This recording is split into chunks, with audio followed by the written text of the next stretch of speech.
Whoa! Hello my friends, and how are you doing? Today I want to show you some other cool stuff that I found you can do with AI, and it is again really mind-blowing. Let's get started right away. So we're getting started with something that Photoshop can do actually, and for that you have to update of course to the latest version, and you want to open up an image that has a reflection in it, and then you want to go up here to filters and to camera raw filter. One thing you need to do so you can actually access this feature is you need to go up here to that cogwheel, you need to click on that, and then you need to go to technology previews and make a mark here for new AI features and settings panel. Click on OK and restart Photoshop. That's pretty important. Restart Photoshop, because otherwise it's not going to show up. Now, the way you can actually access this is over here. You have the eraser symbol. Click on that.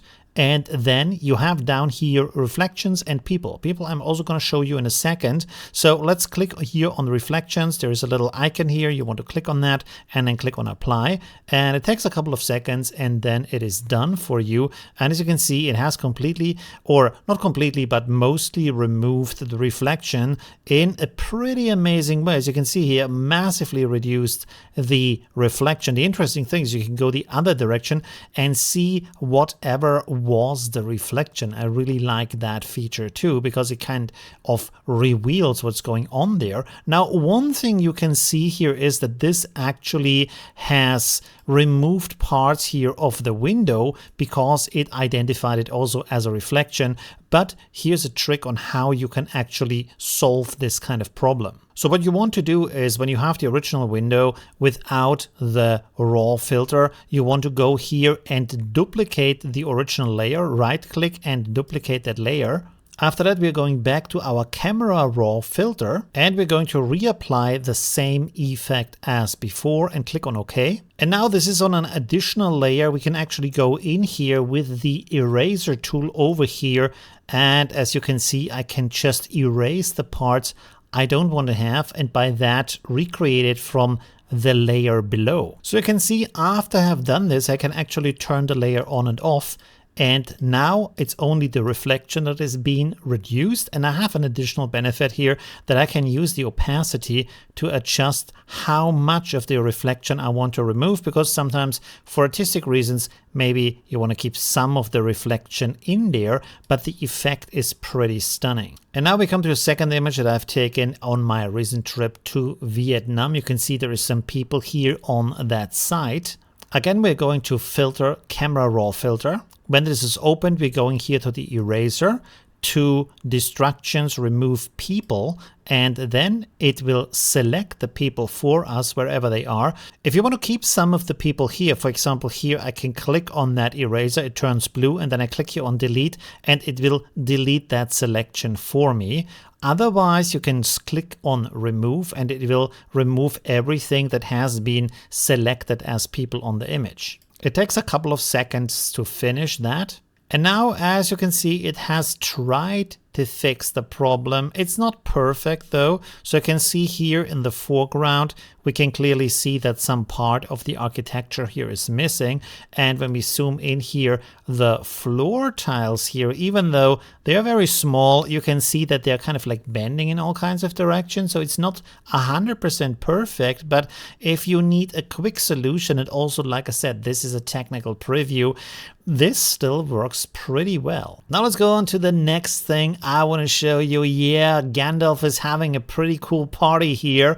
Well, this is actually Krea, because last time I showed you ChatGPT creating images, Sora creating images, and now you can see that ChatGPT is also on Krea. Now this actually has a huge benefit, because on ChatGPT it can be a bit slow and it can be only one generation at a time, while on Krea, I found that I can make as many generations at the same time as I want, at least as far as it felt to me. You can do some pretty amazing stuff. It is way more adhering to the prompt. As you can also see here, it has, of course, some filters in there on what you can create. Sometimes it goes through, sometimes it doesn't go through. So you're not completely open to create whatever you want, but to have that ability on Krea included with the subscription is actually pretty useful. especially considering that Krea has a lot of other tools, for example, to upscale it, to extend it, to inpaint, all these kind of things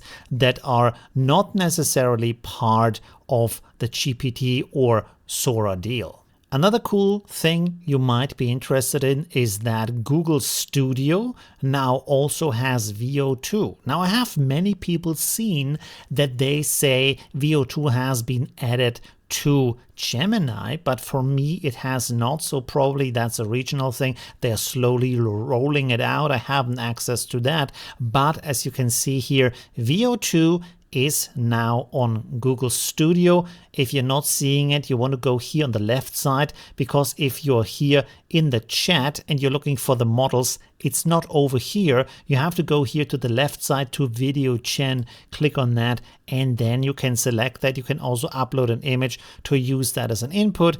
Down here you can see very beautiful details, very beautiful examples of that. And lastly, I want to show you a page that I found pretty cool. What it's doing is it's creating these visualizations from text, which is pretty useful, because one thing I've really missed in AI is visualization of information. I really hope that that is coming to ChatGPT and these other LLMs, that we actually see things. But the cool thing here is now, for example, here I created a text with ChatGPT about different statistics about gaming. Now these are the sources. This is not the visualization that ChatGPT creates, because as you know, ChatGPT doesn't create any visualization. So I can put it in here as text. And now here's the interesting thing. This kind of selects for me where that text is. You can see it's a little bit jumbled up here because it doesn't really take the table that ChatGPT has created for me. But